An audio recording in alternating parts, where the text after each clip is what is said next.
Ito ang Miyazaki Mango na produkto ng bansang Japan. Base sa kanyang packaging ay mukhang mamahalin ang nasa loob nito at meron pa itong unique identification. Maniniwala ka ba kung ang manggang ito ay halos kasing mahal ng ginto, pinag-aagawan pa sa auction? Ang 2 pirasong manggang ito ay naibenta sa isang auction sa Japan noong 2019 sa halagang 500,000 yen o nasa 200,000 pesos sa palitan ngayon. Grabe, sobrang mahal ano? At alam nyo ba, nakakamangha dahil maliit lang ang puno ng manggang ito. Abot kamay lang ng tao. Itsura pa lang talagang matatakam ka na.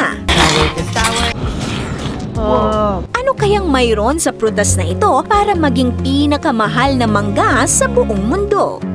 Ito ang Miyazaki Mango, ang itinuturing na world's most expensive mango. Kilala rin bilang Egg of the Sun o sa brand name nitong Tayo no Tamago, isang premium Japanese fruit na kilala sa malarubi ang kulay o kakulay ng mansanas. Napili rin ang pangalan nito dahil inaani ito sa Miyazaki Prefecture, isang lugar na may matinding sikat ng araw, at sa pulang kulay ng mangga at hugis na parang itlog ng dinosaur. Kaya naman nabansagan din itong Egg of the Sun. Kung babalikan ang pinagmulan nito, isa itong uri ng Irwin Mango na unang na-develop sa Florida, USA noong 1940s. Ang Irwin Mango ay madalas ding tinatawag na Apple Mango, bagamat una nang naipakilala ang mango sa Japan noong Meiji period mula 1868 hanggang 1912. Pero nagsimula lamang noong 1980s ang malawakang pagtatanim at pagpaparami ng Miyazaki Mango. Kung lasa naman ang pag-uusapan, ayon sa official Miyazaki Tourism Association, lubos na nakahihigit ang Miyazaki Mango kumpara sa karaniwang mga mangga dahil sa ito'y malambot at creamy texture, mabango, makatas ang laman at mataas na sugar content.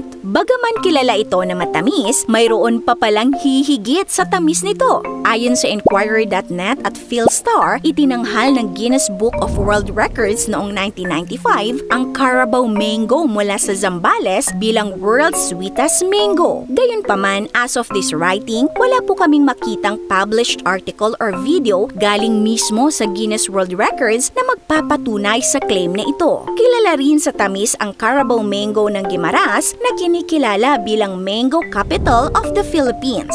Dumako naman tayo sa tanong ng marami, bakit napakamahal ng Miyazaki Mango? Dahil sa strikto at metikulosong proseso ng pagtatanim nito at pagsusuri ng kalidad ng mangga. Sinisigurong perfect ito inside and out.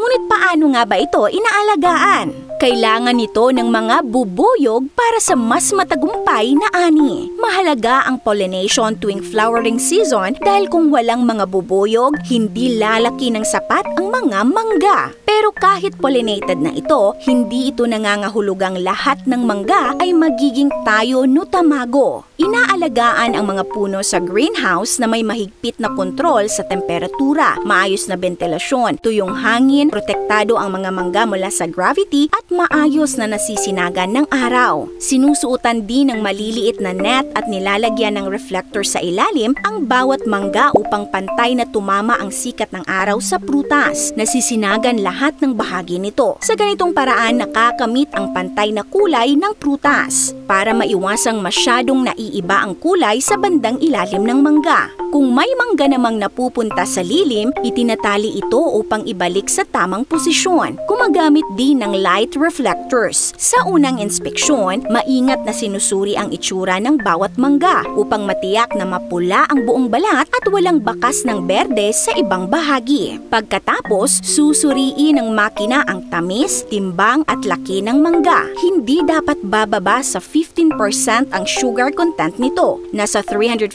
grams ang timbang at lampas sa 2L size standard ang laki. Tanging mga manggang pumasa sa pamantayang ito ang ituturing na Tayo no Tamago. Kapag pasok sa pamantayan ang mga mangga, ready na for auction. Karaniwang umaabot sa $4,000 o nasa 222,000 pesos ang isang pares prutas ng Tayo no Tamago sa auction na perfect pangregalo sa luxury fruit-giving culture ng Japan. Ngunit ayon sa JapaneseFoodGuide.com, meron din naman daw nabibiling murang Miyazaki mango sa Japan for as low as 980 yen o 390 pesos bawat isang mangga. Higit pa sa pagiging prutas ang Miyazaki mango. Simbolo ito ng tiyaga, dedikasyon at pambihirang husay sa agrikultura. Ang tamis nito ay bunga ng puspusang pagsisikap ng mga magsasaka, isang obra maestra ng kalikasan at agham. Kung nagustuhan niyo po ang video natin ngayon, mag-comment ng big yes. This is Ate O from All Republic. Hanggang sa muli and stay awesome!